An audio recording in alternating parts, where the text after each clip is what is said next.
I guess if there's one credo, it would be like, show your scars, meaning that no matter what it takes to get the piece out, if it's battered and bruised and scratched, it doesn't matter, and no one will care as long as the piece has heart, as long as it's sincere. So it doesn't even matter what it looks like, doesn't matter what format it's on. We never felt like our style is this or that. It's whatever the story is. Yeah, it's just whatever the style is appropriate to the project.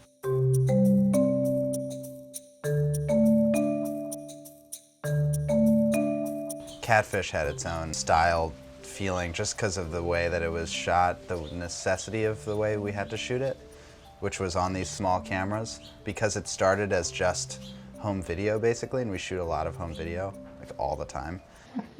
Is the light okay? Is it a good shot? Yeah. Your retainer is in.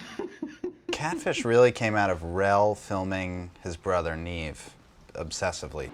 You're bossing me around about my life. I'm directing you in a film. Yeah, well, sometimes I don't feel like being directed by you. Well, All I'm unfortunately, saying is please appreciate that. You signed up for a film I that's didn't 24 sign up hours for a it. day. You started making a movie about me and then bullied me into it. Neve is this kind of larger than life personality. Stuff just happens to him, and if you spend time with him enough, he just takes you on these wild rides.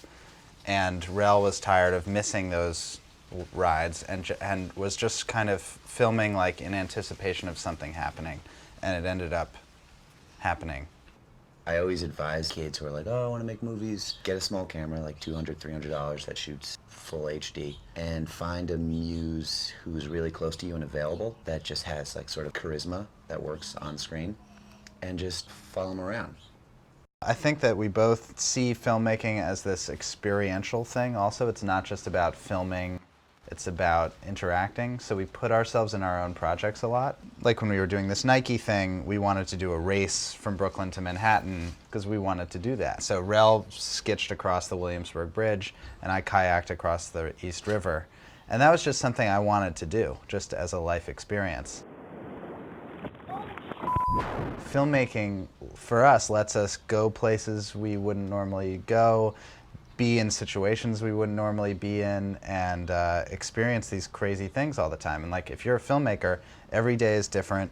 You're always in different places. You're meeting these interesting people. Last week we found ourselves on a deep sea fishing boat called the Striker, and the object of the day was to catch a large shark. We ended up catching like a 9-10-foot hammerhead, and it turned out to be pregnant.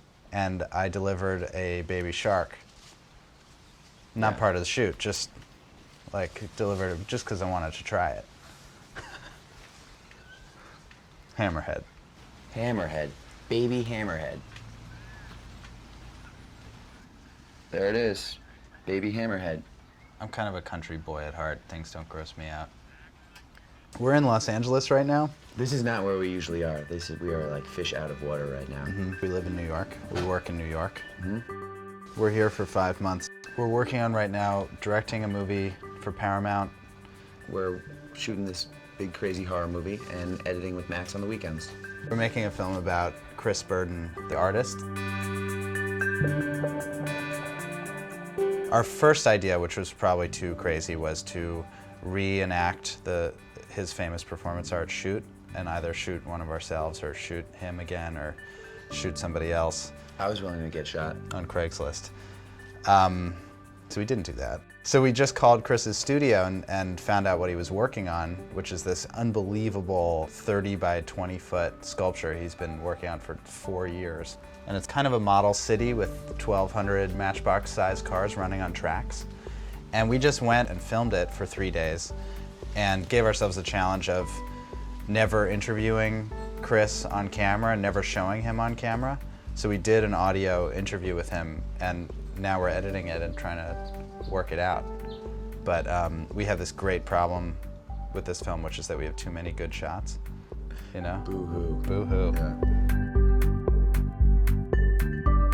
What's awesome about Chris Burden is that his pieces you can describe in one sentence, like shot. He had himself shot in the name of art, period. We're always trying to force each other, like simplify the idea as it gets better and better. It should get simpler and simpler and simpler until you can pitch it in 1 or 2 sentences. And if you can't, then it's too complicated. And the same goes for editing film, same goes for shooting them. Nothing in the film should remain that is at all superfluous to like the basic thread of story. Straight So, line. yeah, straight line between A and B.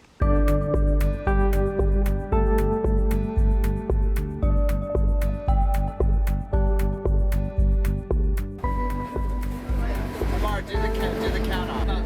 That's weird. We're doing this video with Neve, and it's like a promo for a New York City ballet event. And he's sort of the director of this. He's obsessed with the ballet. And he asked us to shoot it. And what we really want to do is have these girls, like 6 ballerinas, choreograph something really quick and like off the cuff and do it all over the city, like on the steps of Lincoln Center, on the subway, Columbus Circle, just sort of run and gun, renegade style at night. Keep the crew small, keep the cameras small, make sure everyone can improvise and knows what they need to do. And when you run into situations like with security guards and people that are trying to stop you from doing what you want to do. So we're shooting on the steps of Lincoln Center, trying to get this uninterrupted take of dancers dancing along the steps. And the security guard has already been over while we're sort of rehearsing the dance moves. What? What's the ruling? The ruling is you can't do it. Do what? Dance on the steps. We're getting close, pal. You all right? Oh, yeah, no, I'm Oh, not. what do you want? Oh, I just like, I guess I'm a close talker. Oh, yeah. Keep your distance. I'm not. You can't just be like, we're making a film, like, don't you understand? It's art, it's good. He's radioed and he said it's not cool, so we're gonna just do it. All right, so we have one take.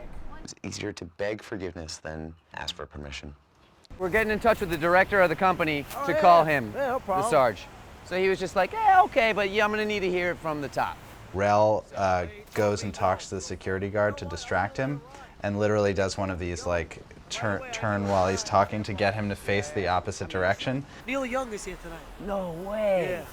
Wow, that's one of my personal heroes. Yeah. This guy, you just said no, right?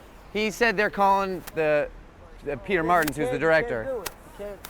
I don't know. I think they're doing one more rehearsal, assuming they get the permission. We'll hear from Sergeant or not. Thanks, man. This is a perfect example of just like, get the shot done. Just go ahead and make it yourself. And that's why I love having a co-director. It's nice just to have like backup and to have someone to ask like, am I doing this right? Is this the best possible idea? And usually one of us will be like, no, it's not. It could be a little better. I feel like I'll wake up with an inspiration and it's just like a seed. It's never fully realized. And then we have coffee and I'm like, yo, I just had a crazy dream. It's just this big. And then it just starts this conversation. And the conversation gets better and better, but simpler and simpler. Yeah. Oh, yeah.